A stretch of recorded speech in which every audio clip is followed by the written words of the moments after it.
La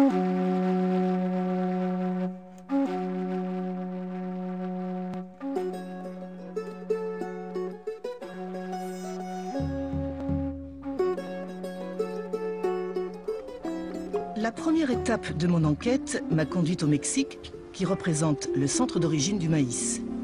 Née il y a 9000 ans, dans ces montagnes du sud du pays, la plante sacrée des Aztèques est aujourd'hui la céréale la plus cultivée au monde. Si je suis venue rencontrer Eleazar et Teresa, c'est parce qu'ils pratiquent un système agricole développé bien avant la conquête espagnole, qui est considéré comme l'un des modèles les plus accomplis de l'agroécologie.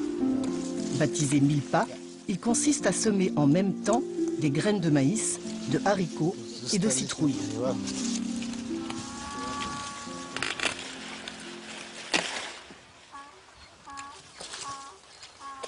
C'est du maïs local?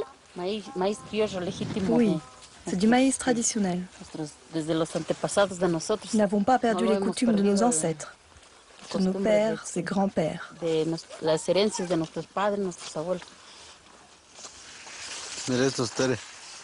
Ya están bien bonitos. Voy a querer que cortes algunos para la comida. ¿No? Mira. El maíz sirve. Le maïs sert de tuteur aux haricots. Entonces lo que hace el frijol. Quant au haricot, ce qu'il fait, c'est qu'il fixe l'azote de l'air et ensuite il l'apporte au maïs. Et les feuilles de citrouille font de l'ombre sur le sol et permettent de conserver l'humidité. Nous avons ainsi des parcelles en parfaite santé et nos résultats sont meilleurs.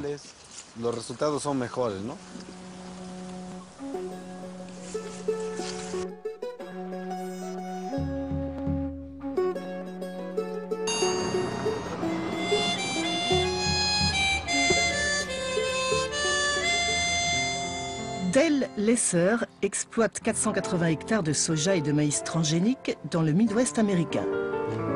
Contrairement à Eleazar, son collègue mexicain, il est obligé de racheter chaque année de nouvelles semences car les OGM sont protégés par un brevet.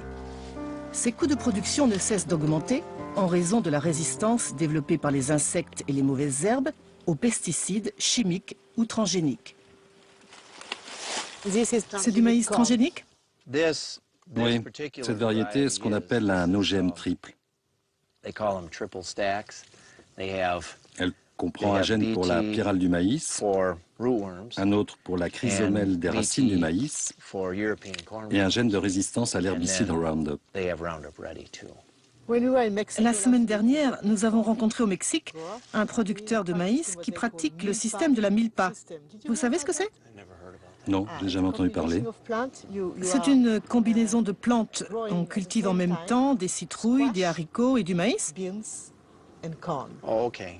Quels sont d'après vous les avantages? J'imagine que si on a plus de biodiversité, on a moins de problèmes avec les parasites. Comme nous avons ici une grande diversité d'aliments pour les insectes, ceux-ci s'attaquent un peu au maïs, un peu aux haricots, un peu aux citrouilles ou aux herbes qui poussent dans la parcelle. Au bout du compte, ils ne constituent jamais un problème. C'est le problème des monocultures. Si tu fais du maïs et du maïs, finalement les parasites sont de pire en pire. Et tu dois utiliser tellement de pesticides et d'herbicides que c'est très mauvais pour l'environnement. Ici, nous n'appliquons absolument rien. Ni engrais, ni insecticides, ni herbicides. Aucun produit chimique pour contrôler les ravageurs ou les mauvaises herbes.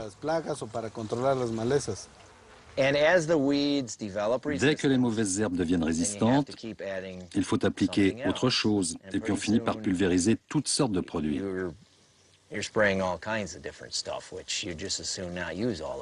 Pour éviter tous ces produits, certains agriculteurs préfèrent n'utiliser que le Roundup. Parce que c'est simple, très simple, tant qu'on n'a pas de mauvaises herbes résistantes au Roundup.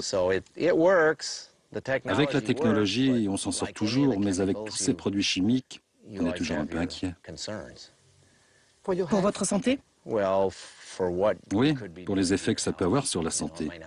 On ne les voit pas tout de suite, mais au bout de 25 ans. Et pour vos enfants? Ouais, ou pour les consommateurs qui vont boire l'eau, ou pour les nappes phréatiques.